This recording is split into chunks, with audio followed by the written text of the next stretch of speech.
Alors que les premières lueurs du jour commencent à peine à colorer les sommets alpins, Pierrot est lui déjà sur le qui-vive. Cet amoureux de la nature installe dès le petit matin sa cachette perchée à plus de 2000 mètres d'altitude. Le chasseur est en place, on peut dire. Oui, à peu près, oui. À peu près. Alors maintenant, il n'y a plus qu'à espérer que les deux qu'on a vus tout à l'heure, là, eh bien, ils viennent nous rendre visite au même endroit qu'hier soir. Maintenant, il faut croiser les doigts parce que je ne les vois pas. Et bien, ça va être patience et chance, comme d'habitude avec la photographie. Ce qu'il traque depuis près de 30 ans, c'est toute la faune du parc national de la Vanoise. Il y a pourtant un animal sauvage qu'il apprécie plus que les autres, c'est le chamois. Ce mammifère typique des Alpes est discret et très craintif. C'est la raison pour laquelle Pierre apprécie le photographier. Outre son activité photographique, Pierrot est aussi accompagnateur en moyenne montagne. Il connaît sur le bout des doigts toutes les spécificités de la Vanoise. Il y a les premières marmottes qui commencent à sortir, mais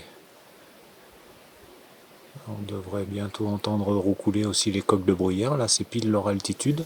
Indice après indice, il reste cependant une espèce qu'il continue à traquer dans tout le massif. Ça fait quand même plusieurs fois que je vois dans l'hiver des traces qui sont suspectes. Et puis il y avait un chevreuil dévoré dans l'hiver là, à même pas 100 mètres. On a quand même sérieux doute qu'il y a une bestiole qui se soit établie dans le secteur. Peut-être bien un petit loup que je rêve de voir, de rencontrer, au moins de le croiser des yeux, du regard. Et si je peux le photographier, je serai le plus heureux des hommes. Ouvrier dans une autre vie, Pierre se passionne désormais pleinement pour la montagne, dont la flore et la faune qui la composent. La photo n'étant finalement qu'un prétexte pour lui, l'observation devient alors contemplation. C'est ce qu'on vit avant la photo, c'est toute la technique d'approche, la chance qu'il a fallu.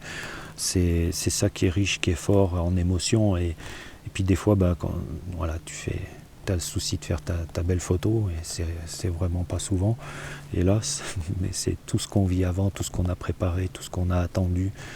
C'est cette chance que l'animal ait bien voulu nous accorder, un petit peu sa patience aussi, sa confiance. Et voilà, il n'y a pas que la photo, quoi. C'est tout ce qu'on vit qui est souvent très fort. Tu as des fois des animaux, ils te passent à quelques mètres, ils t'ont pas vu, et là, t'as le cœur, il est à 200, le cardio, il est à 200. Quoi. L'humilité qui caractérise le travail photographique de Pierre Descottes peut alors se résumer en un proverbe connu de tous : tout vient à point, à qui sait attendre.